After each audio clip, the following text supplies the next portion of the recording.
in a nutshell, Anthem started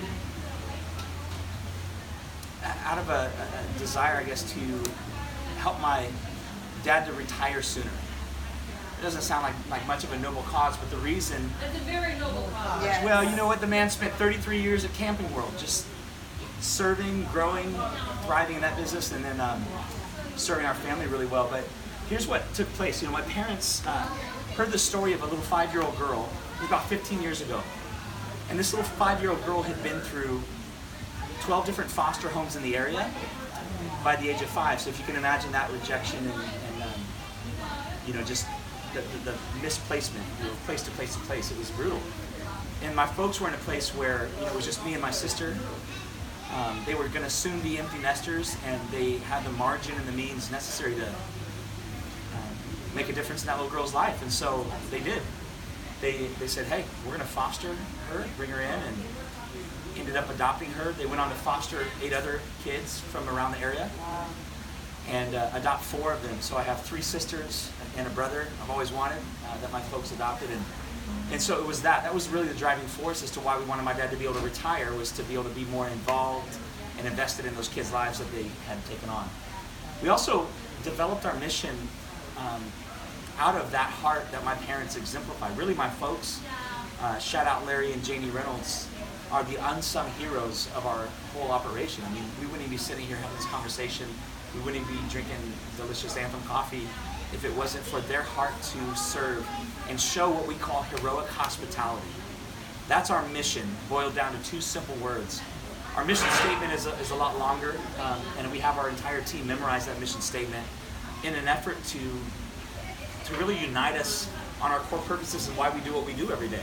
And I'll rattle that off for you in a minute, but I really believe that when beliefs drive behaviors, and so as we have trained our team, to memorize the mission statement as part of their whole training process, when they memorize it, that turns into a belief, right? Yes. And beliefs drive the behaviors. And so in business, when we can get our people to really latch onto and understand why it is we do what we do and what it is that we do every day, why it's important, it just gives a whole new sense of purpose to the position, to the job. It becomes less of a job and more of this mission-driven thing. And I think everybody, millennial or any age group, I think mission is such an important motivator, so much more so than money. Money is not the ultimate motivator, mission is. And so whenever you're able to marry people's talents, abilities, gifts, skills, passions with your mission as a business, you create something that's sustainable, and I think people are more likely to have longevity in employment and enjoy the work that they're doing. So that's what we've discovered. It's been wonderful. So our long-winded mission statement is boiled down to those 2 words, heroic hospitality. And again, that's what my parents displayed when they brought in Samantha, this little 5-year-old girl, and every other child that they fostered and then adopted. They gave them a last name and a forever home. I mean, that's heroic hospitality. And so with that same heart, the same level of intentionality, we try to train our team to anticipate the needs of the customers and to serve on a level that is so others-centered, and just how can we go above and beyond? How can we run and snag the door open? How can we even notice you coming from across the street, prepare your beverage, and have it waiting for you the moment you walk in? Know your name. Be known by you as well. Like, all of these things play into creating the kind of culture that we've been able to create here, and it's all spawned from the heart of my folks. So they're behind the scenes. My mom and dad. My mom does the back end bookkeeping type stuff, and she's done that for years, but is now working herself out of that job to just go back to being an incredible wife, mother, grandmother, and she's parented for over 36 years straight, and it's finally like, you know what? I think we're gonna hang up that, still gonna be a parent, but not bring in, kids and parenting them. My dad does all the build out, all the, Christine, see you later. Way good. Jeez. All the build out, the repairs, the maintenance. His nickname's Lair Bear. Everybody loves him. He's a lovable, huggable character. And I like to draw the distinction. He's like Jack Bauer and MacGyver kind of smashed into one. He'll pull out a whistle and a rubber band and toothpick, and all of a sudden, like, the machines are working and you can enjoy your delicious espresso. So, you know, they're behind the scenes, keeping the thing running, and they've created an incredible opportunity for me to be the face of the company, be the driver, the builder, the dreamer, to have an environment too where it's been safe for me to fail, to grow, to learn. I mean, I've said it in videos, I've said it in the past, just better than a college education, quite frankly. I mean, to be able to have they're trusting me and confident that, you know what, even if he fails, he'll fail fast, he'll grow and learn, and he'll be that much better. What an awesome environment to have created for me, and now I get to create that for our team members that we hire. You know, we love to entrust and empower and inspire our people and involve them in ways that, again, align with their strengths and their abilities. And ultimately, that, again, is something that helps with longevity of employment. You know, so many business owners that I talk with, they talk about, man, turnover is just rampant. We're losing people left and right. And I just go straight to the heart of the matter. It's like, well, what's your mission? What's your why? I mean, and the truth is business ownership is not for the faint of heart. It's a hard knock life, man.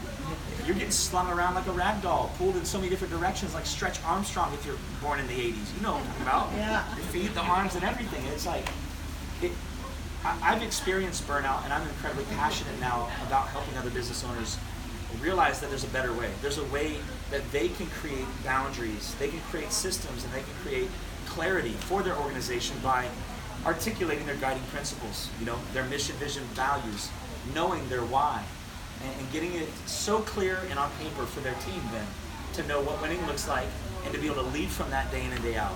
That's been a lifesaver for me, because when I did burn out, it was after 6 years of prolonged successful growth in our little coffee business. But even success can lead to your failure, right? It's crazy. And I mean, it felt like I drove straight into a tree, essentially. I had to take a month off from work and just said, look, when I come back, I got to do this different. This whole thing has got to be done differently coming back. And I read a book called Leading on Empty, a phenomenal book for any leader out there, and every single one of us are leaders, by the way. But it just really helped me to see how and where to prioritize my time, my energies, and my efforts as a leader. And the fact that I was spending the majorities of my days being a firefighter, focusing on the 85 and the 10%, so 95% of what I was doing every day was literally firefighting, putting out little issues here and there. Every time I talk about it, I picture that game in the arcade where the little gophers are popping up. Right? It's like, how exhausting is that world, right? Mm-hmm. So in that book, he talks about the 85-10-5 rule. 85% of what we do every day as leaders could actually be delegated to somebody. You know, just an employee. Let me figure out what that 85% is that I'm doing every day that could be handed off. 10% of what we do every day could be handed off to a higher level leader, manager type role. Mm-hmm. But then there's this 5%, that's the most important 5% for each one of us as leaders or business owners, that we'll be held accountable for, and if we don't get it right, it could wreck the whole organization. But again, we don't even have the time or the margin to go figure that stuff out. And ultimately, it leads to burnout and exhaustion and overwhelm, right? So I love to help business owners take just a moment, get 30,000 foot above their organization, look at the whole thing with fresh eyes again, which means you got to get away from it for a second and dream again and get a clear vision for what it is that, first of all, you set out to begin with, to build. And now, what do you see as you look top down? What kind of things are you doing that you shouldn't be doing, that should be delegated to somebody else? And what are the things that you should be doing that you should amplify and go all in on? And it was when I decided to do that I started building leaders around me, building people around me. This led precisely to the moment like 18 months ago when we set out to really only open 2 stores and ended up opening 6. We actually have the infrastructure and the players, the leaders, to put in those positions. And we've got an incredible team at Anthem that helps to carry the weight. People ask me, how have you grown so fast? How do you do it? We've got an insane team that believes in the mission, loves what they get to do. And if it weren't for them, we'd still be rocking one store. I'd have an apron on saying, hey there, welcome, what can I brew for you? Which I love to do, and I wouldn't mind it. But we believe so much in our mission that we feel like it's worth spreading. We really want to get this idea, this heart of heroic hospitality out to the masses. And so God's been so good to us in like lining up our path with the locations we have. I feel like we've got such an opportunity to influence and impact South Hill, University Place. We're in Tacoma. Come on, Point Reston, somebody. Yeah. Puyallup, downtown Puyallup, right? We're poised, and now we're going to become better before we grow bigger. Mm-hmm. But that's what we did before. When we had 2 stores, our mantra was the same: better before bigger. And when it was the right time, boom, growth spurt. Now 8 stores, better before bigger. I'm going to be talking about that nonstop. I'm going to be talking about back to basics as a company. I'm not naive to think that we knock it out of the park 100% of the time. I know we don't. But I know that, man, the feedback we get from customers, and even when we fail, and we are notified about it, or somebody reaches out and lets us know, I'm so thankful for that feedback, because if we don't know, we can't grow. And we're in constant pursuit of growth as an organization. And we've instilled that mindset into all of our people. Brand new, the moment we hire people, to those that are seasoned veterans, we have a growth mindset.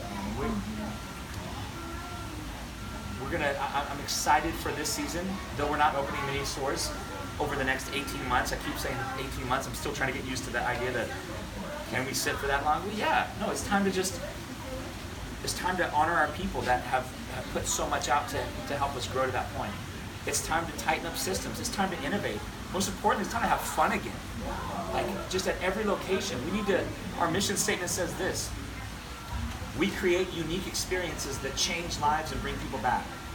That's what we do. How we do it? We do this by loving and serving people, by preparing top-notch handcrafted food and beverages, and by creating an environment where real relationships are fostered. How dope is it that people are coming in here and real relationships are being fostered, new business ideas are being birthed, bands are forming, people are falling in love right in front of us. It's amazing what happens in there. And it's on purpose, and it's intentional. It's by design, not by happenstance, you know? So we create unique experiences, man. I'm so excited to lean into the season of pause on our growth and to perfect some things. Now, we don't expect perfection. We value excellence, and now it's time to just look at every process, procedure, every person, every system, and become more excellent. Better before bigger is the mantra right now. So it's kind of a little bit about us and where we've been and where we're heading.